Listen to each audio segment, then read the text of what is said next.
คนอยากรู้กันไหมทำไมกรุงเทพเนี่ยน้ำไม่หายท่วมสักทีสวัสดีค่ะอยู่แต่ Channel Point View ค่ะยินดีต้อนรับสู่รายการ Point of News นะคะรายการที่วิวจะหยิบเอาประเด็นต่างๆที่น่าสนใจจากข่าวมาเล่าให้ทุกคนฟังค่ะซึ่งแน่นอนนะคะว่าถ้าคุณเป็นคนที่อาศัยอยู่ในกรุงเทพมหานครตอนนี้เรื่องหนึ่งที่หลายๆคนจะใส่ใจมากๆก็คือเรื่องของน้ำท่วมค่ะเพราะว่าจากพายุที่พัดโหมกระหน่ำมา3ลูกติดเนี่ยนะคะก็ทำให้น้ำในกรุงเทพมหานครหลายๆส่วนกำลังรอการระบายอย่างหนักหน่วงมากๆซึ่งตอนนี้ตัววิวเองไม่ได้อยู่ในกรุงเทพมหานครเนาะอยู่ที่ต่างประเทศดูได้จากฉากหลังนะคะแต่ว่าก็ประสบภัยไปด้วยเหมือนกันก็คือเครื่องบินขาออกนี่ดีเลย์กระจุยกระจายจนตกเครื่องจนอะไรหนักหน่วงเลยค่ะดังนั้นวันนี้วิวก็เลยคิดว่ามันมีคำถามนึงในใจของคนกรุงเทพแน่ๆแหละทำไมกรุงเทพมหานครน้ำท่วมซ้ำซากขนาดนี้ทำไมถึงแบบน้ำมันไม่หายท่วมสักทีในขณะที่เทคโนโลยีเราก้าวหน้าไปถึงไหนแล้วมีโดรนมีหุ่นยนต์มี AI มีนู่นมีนี่ไม่มีอะไรแก้ปัญหาน้ำท่วมของกรุงเทพได้แล้วหรอวันนี้วิวก็เลยไปพยายามหาคำตอบแล้วก็เก็บมาเล่าให้ทุกคนฟังแล้วค่ะถ้าพร้อมจะฟังเรื่องราวที่ทั้งสนุกและได้สาระกันแล้วก็ไปฟังกันเลยค่ะ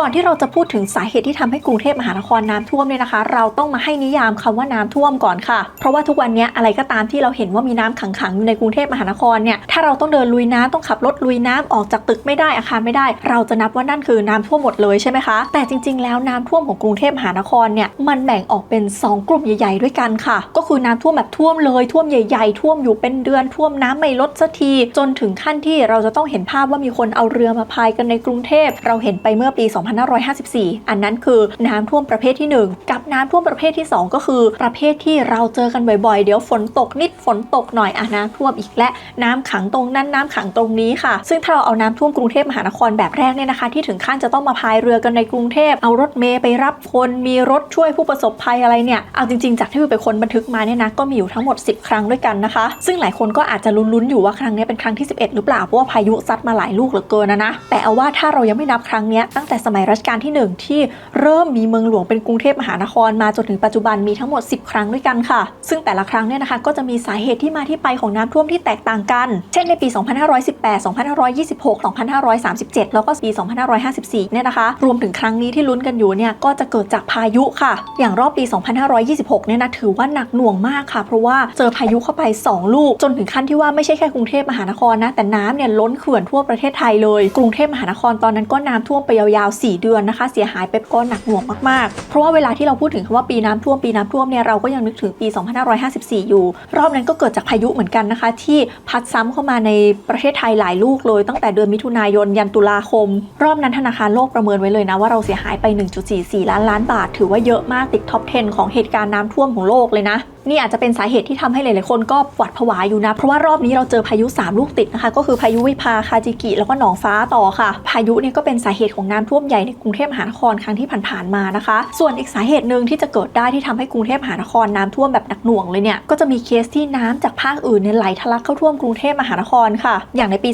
2521เนี่ยก็เกิดจากน้ำในแม่น้ำป่าสักไหลท่วมทะลักท้นเข้ามาในกรุงเทพมหานครค่ะอันนี้ก็คือเหตุการณ์น้ำท่วมใหญ่แบบใหญ่เลยใช่ไหมแต่สำหรับเหตุการณ์น้ำท่วมแบบทั่วไปนะคะที่เราเจอกันบ่อยๆเนี่ยเช่นฝนตกทีก็น้ำท่วมขังทีน้ำล้นออกมาจากท่อระบายน้ำทีเนี่ยเจอทีก็อาจจะไม่ได้ถึงขั้นแบบต้องอพยพย้ายบ้านหรือต้องพายเรือหรือว่าต้องแบบรอถุงประสบภัยแต่มันก็ใช้ชีวิตยากไงเดินไปไหนมาไหนหนึ่งเลยคือพื้นกรุงเทพมหานครไม่ได้สะอาดพอน้ำท่วมปุ๊บการลุยน้ำคือไม่ต้องบรรยายทุกคนรู้หมดไม่นับความสกปรกก็มีน้องปีเตอร์ที่ชอบว่ายทวนน้ำมาหาเราแถมขยะที่กองอยู่ตามที่ต่างๆก็ลอยล้นออกมาเต็มไปหมดระบบการจราจรก็เป็นอัมพาตกลับบ้านไม่ได้บางคนติดอยู่บนทางด่วนจะลงจากทางด่วนก็ไม่ได้เนี่ยน้ำท่วมแบบนี้แหละคือสิ่งที่เราจะมาคุยกันว่าทำไมจัดการไม่ได้มันไม่ใช่แบบภัยพิบัติระดับชาติอะไรขนาดนั้นเหมือนกับเคสแบบพายุเข้าโหมกระหน่ำ10ลูกติดอะไรอย่างเงี้ยคือต้องบอกว่าพอมาหาข้อมูลจริงๆแล้วเนี่ยนะก็เหมือนจะพอเข้าใจปัญหามากขึ้นจุดหนึ่งนะคะเพราะมันมีสาเหตุหลายด้านเหมือนกันมาผสมกันแบบลงล็อกเริ่มจากอย่างแรกสุดเลยก็คือที่ตั้งของกรุงเทพมหานครเรานี่แหละค่ะอันนี้จะเป็นข้อที่หลายๆคนพูดมากที่สุดว่าก็ที่ตั้งของกรุงเทพมันเหมาะอยู่แล้วที่น้ำมันจะท่วมนะคำถามคือเหมาะยังไงเหมาะขนาดไหนเอาแค่ด้านที่ตั้งเนี่ยปัจจัยมันแบ่งออกเป็น3อย่างด้วยกันนะคะอย่างแรกเลยคือจุดที่ตั้งแบบตำแหน่งเลยถ้าไปดูเมืองทั่วโลกนะเมืองไหนน้ำท่วมง่ายจะมีอยู่2อย่างด้วยกันอย่างแรกเลยคือต้องเป็นเมืองที่ใกล้น้ำหรือถ้าไม่ใกล้น้ำก็เป็นทางผ่านของน้ำวัฏจักรของน้ำปกติก็คือฝนตกลงมาใช่ไหมฝนตกลงมาบนภูเขา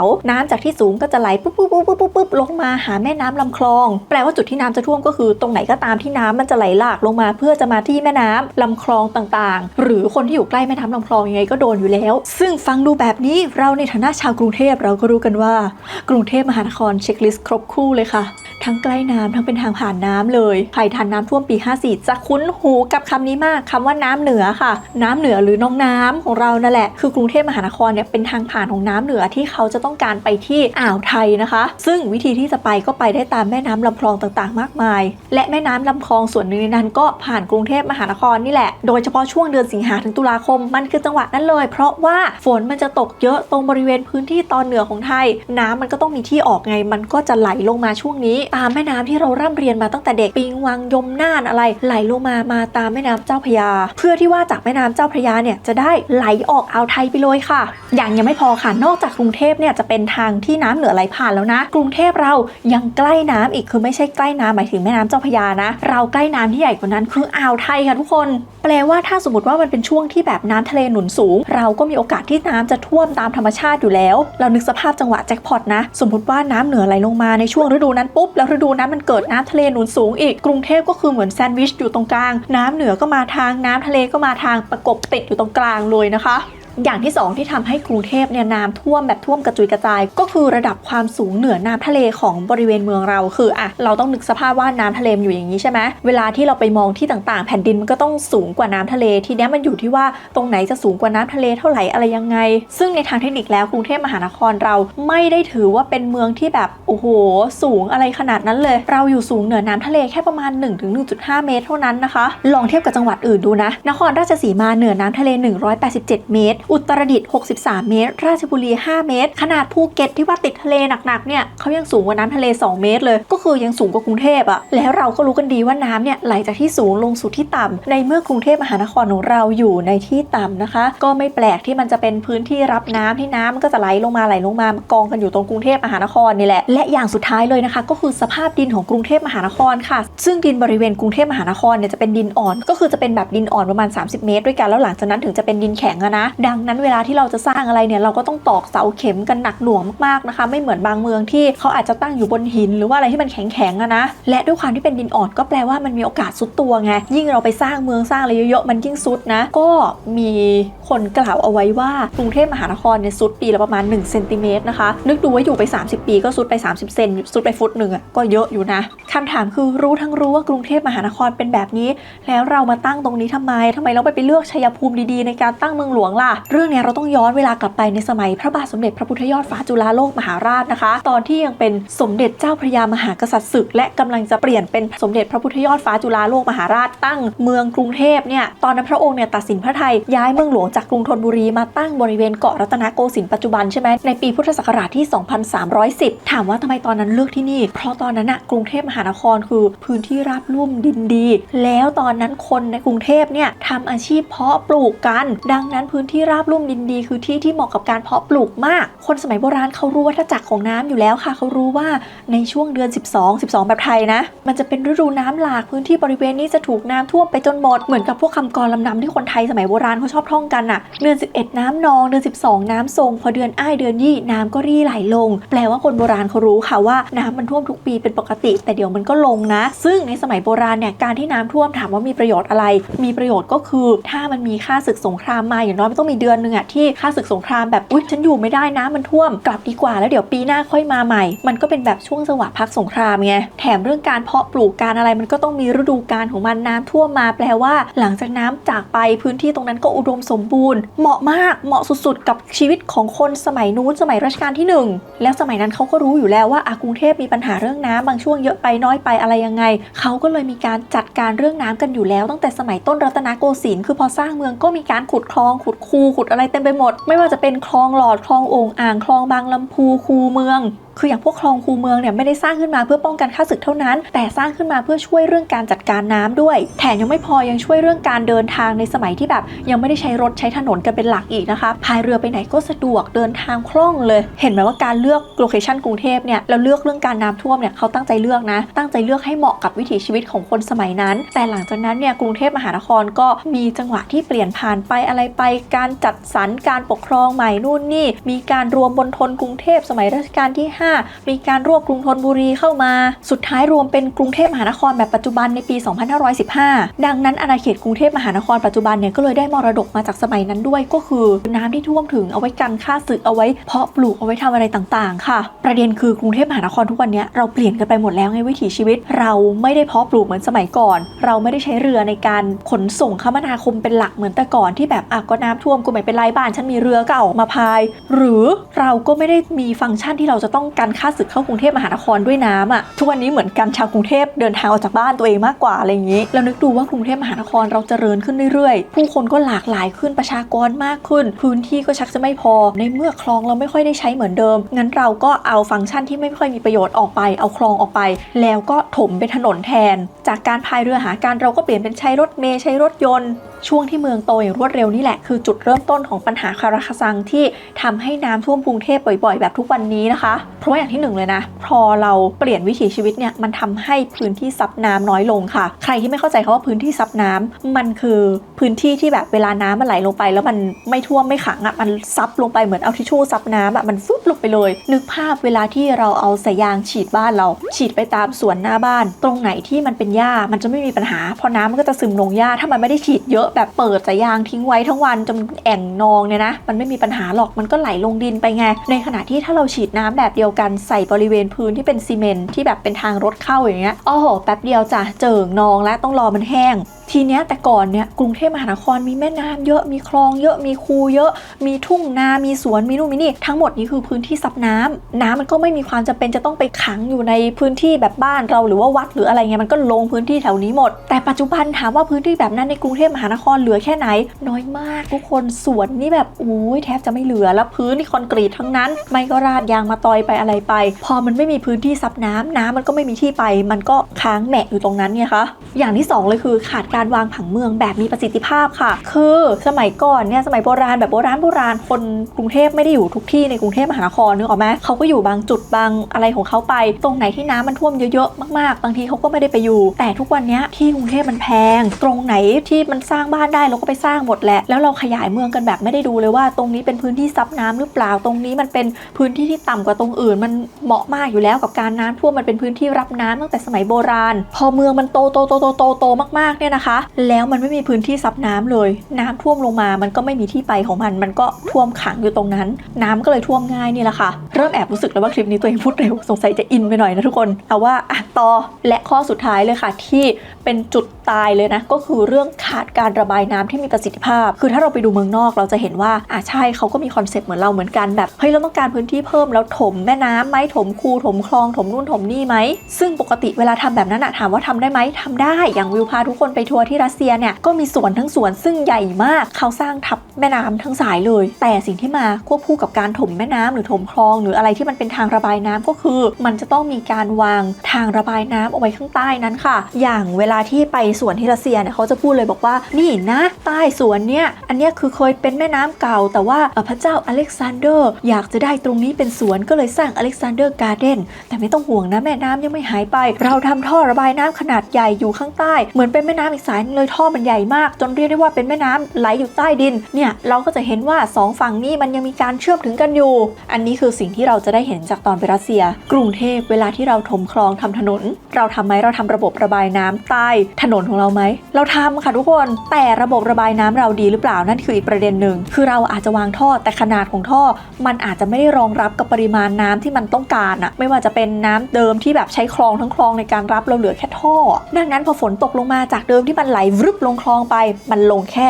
ท่อมันก็อาจจะไม่เพียงพอไงน้ำมันก็ระบายได้ช้าแล้วจุดเนี้ยมันกลายเป็นปัญหาที่รอการปะทุขึ้นมาวันหนึ่งว่าเมื่อไหร่ก็ตามที่ช่วงไหนน้ำไม่มาก็รอดไปวันๆช่วงไหนน้ำมาก็สวัสดีระบายน้ำไม่ทันจ้ะนี่ยังไม่นับว่าเกิดมีใครทิ้งขยะตามพื้นถนนแล้วพอฝนตกมันก็กวาดไปวึ่มไปปิดปากท่อเคยเห็นคลิปใช่ไหมที่ฝรั่งแบบมีใบไม้ปิดปากท่อแล้วมันมีคนเสียสละเอาไม้ไปเขี่ยแล้วแป๊บเดียวถนนทั้งถนนแห้ง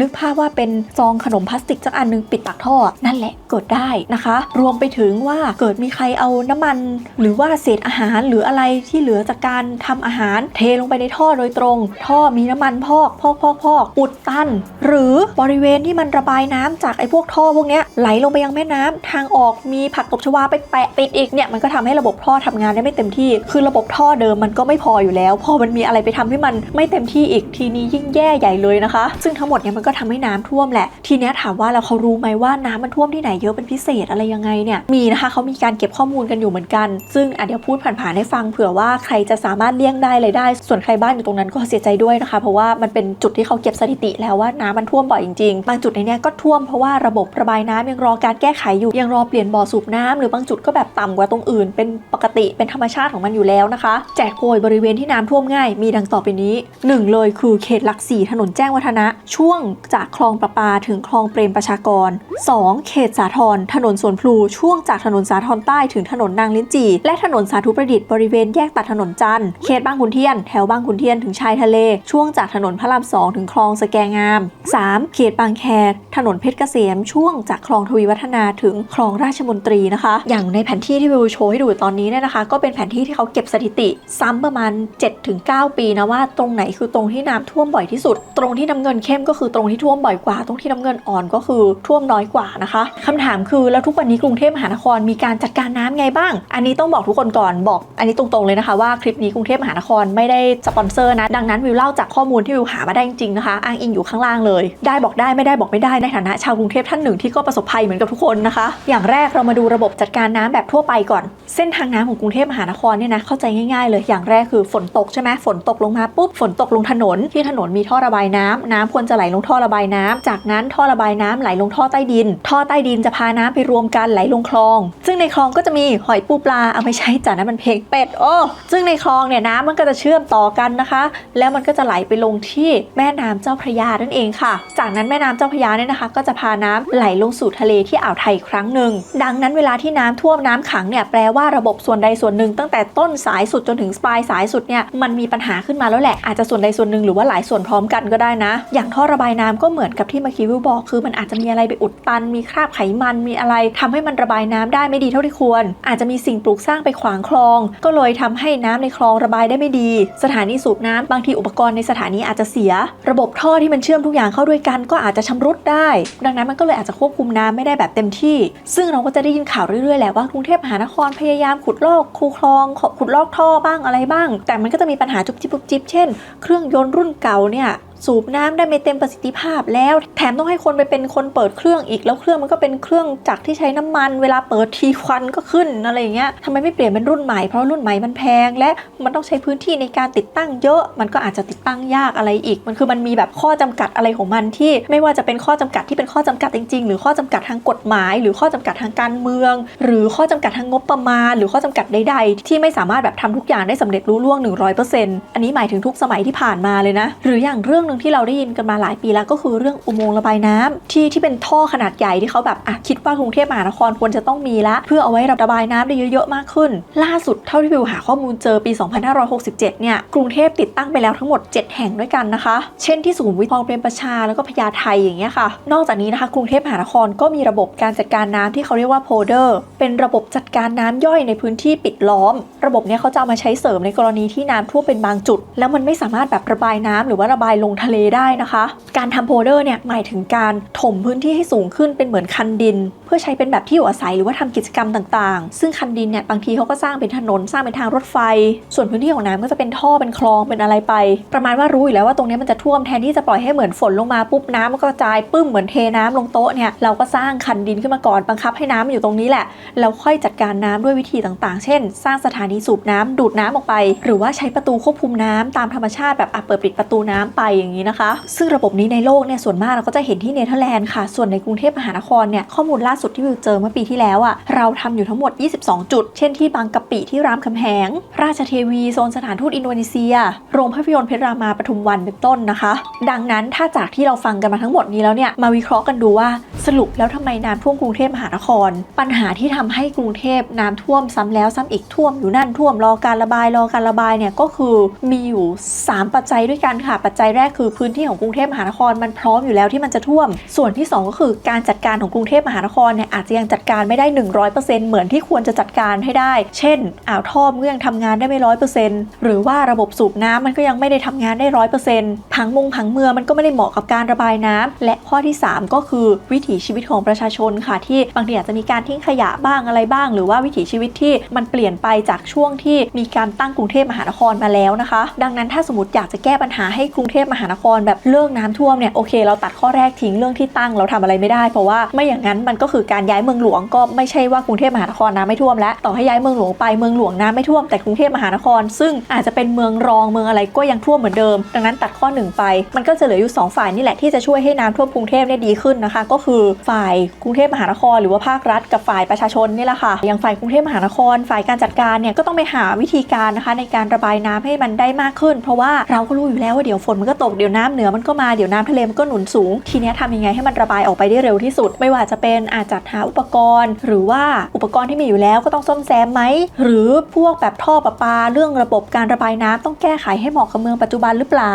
รวมไปถึงต้องเพิ่มพื้นที่สวนไหมเพื่อเป็นพื้นที่ซับน้ำพื้นที่ระบายน้ำส่วนฝั่งประชาชนเองเราคงทำอะไรไม่ได้มากค่ะเพราะว่าเราคงจะลุกขึ้นมาจัดผังเมืองเองกันไม่ได้นะไปซื้อเครื่องสูบน้ำมาสูบให้แบบทั้งกรุงเทพมันก็คงไม่ไหวแบบไม่ได้มีเงินถุงเงินถังอะไรขนาดนั้นสิ่งที่เราทำได้ก็คือไม่ทำให้ปัญหามันหนักขึ้นด้วยการไม่ทิ้งขยะลงทางท่อระบายน้ำและพื้นถนนเพราะว่าลงท่อระบายน้ำอันนี้แย่สุดลงคลองลงอะไรอย่างเงี้ยแย่สุดหนักสุดที่เคยเห็นคือคลองแถวบ้านวิวมีคนหยิบที่นอนขึ้นมาทั้งฟูกจริงๆนะคะอย่างนั้นไม่โอเครวมถึงทิ้งขยะลงถนนนี่ก็มีส่วนกับน้ำท่วมเหมือนกันนะเพราะว่าไม่ใช่แค่เวลาน้ำท่วมแล้วมันลอยตุ๊บป่องมาแต่ว่าไอ้ตุ๊บป่องในสุดท้ายมันก็ต้องไปขวางท่อไงมันก็ทำให้น้ำระบายได้ช้าลงนะคะคือเหมือนอุปกรณ์เรามันก็ไม่ได้ 100% อยู่แล้วเราก็สามารถช่วยกันได้เพื่อไม่ให้มันแบบไม่ไปทำให้ปัญหามันหนักกว่าเดิมทั้งที่มันมีปัญหาอยู่แล้วนั่นแหละค่ะคือสิ่งที่เราทำได้เพราะอย่าลืมว่าหลังจากนี้เราจะเจอปัญหาเรื่องน้ำท่วมมากกว่านี้แน่ๆไม่ว่าเราจะจัดการดีแค่ไหนอะไรยังไงเราจะช่วยกันแค่ไหนยังไงเราจะเจอน้ำท่วมกันมากกว่านี้เพราะแค่เราทำเหมือนเดิมหรือดีกว่าเดิมนิดเดียวเนี่ยน้ำมันก็มีโอกาสท่วมมากขึ้นแน่ๆแล้วดังนั้นเราต้องทำให้ดีกว่าเดิมมากๆทั้งในแง่ของภาครัฐและในแง่ของตัวเองด้วยเพื่อที่ว่าน้ำจะไม่ท่วมมากขึ้นตอนนี้เรากำลังเข้าสู่ภาวะโลกร้อนนะทุกคนโลกมันร้อนแล้วการที่โลกร้อนแปลว่าน้ำแข็งขั้วโลกละลายน้ำแข็งขั้วโลกละลายแปลว่าน้ำทะเลหนุนสูงขึ้นแล้วน้ำทะเลมันสูงขึ้นทั้งโลกอันนี้ปัญหากรุงเทพแน่ๆยังไม่นับเรื่องโลกร้อนทำให้อากาศแปรปรวนเกิดพายุบ่อยขึ้นฝนตกบ่อยขึ้นปริมาณน้ำฝนเพิ่มขึ้นดังนั้นแปลว่าน้ำมันจะมาเยอะขึ้นอยู่แล้วเราก็เลยต้องช่วยกันรับมือให้ได้มากขึ้นกว่าเดิมนะคะเพื่อป้องกันไม่ให้เราต้องเจอกับน้ำท่วมบ่อยๆแล้วทำให้ชีวิตของพวกเราลำบากนั่นเองค่ะและทั้งหมดนี้ก็คือเรื่องราวที่วิวเก็บมาเล่าให้ทุกคนฟังค่ะก็หวังทุกคนจะชอบกันนะคะถ้าใครชื่นชอบคลิปนี้อย่าลืมกดไลค์เป็นกำลังใจให้วิวแล้วก็กดแชร์เพื่อชวนเพื่อนๆมาดูด้วยกันค่ะแล้วพบกันใหม่โอกาสหน้านะคะทุกคนบ๊ายบายสวัสดีค่ะพูดถึงน้ำท่วมเนี่ยน้ำท่วมปี54นี่ก็ผ่านมานานมากๆแล้วเหมือนกันนะจำกันได้ไหมคะว่าตอนนั้นอะที่น้ำท่วมปี54เราใช้ชีวิตกันยังไงแล้วแบบมีใครทำอะไรที่แปลกประหลาดที่สุดหรือว่าไม่คิดว่าชีวิตนี้จะได้ทำในช่วงน้ำท่วมปีนั้นลองคอมเมนต์มาคุยกันด้านล่างได้ค่ะอยากรู้เหมือนกันว่าตอนนั้นเราทำอะไรอยู่ที่ไหนยังไงส่วนตัววิวเนี่ยจำได้ว่าอพยพไปอยู่กาญจนบุรีอยู่สักระยะหนึ่งเหมือนกันเลยนะอาจจะไม่ได้เจอน้ำท่วมหนักหรืออะไรมากแต่ก็มีแบบช่วงระเหตุไปอยู่กาญจนบุรีเหมือนกันนะคะแล้วก็เป็นช่วงที่จำได้ว่าปิดเทอมนั้นมากแล้วก็เลยได้ทำรายงานหัวข้อที่เกี่ยวข้องกับน้ำท่วมด้วยแล้วมันก็แบบเอาว่าอยู่กับน้ำท่วมนานมากเพราะว่าหลังจากน้ำเลิกท่วมแล้วก็ยังต้องทำรายงานเกี่ยวกับน้ำท่วมต่อไปเกือบปีทุกคนว่าแต่ทุกคนทำอะไรกันอยู่คะลองคอมเมนต์มาคุยกันได้นะคะวันนี้ลาไปก่อนแล้วกันค่ะทุกคนบ๊ายบายสวัสดีค่ะ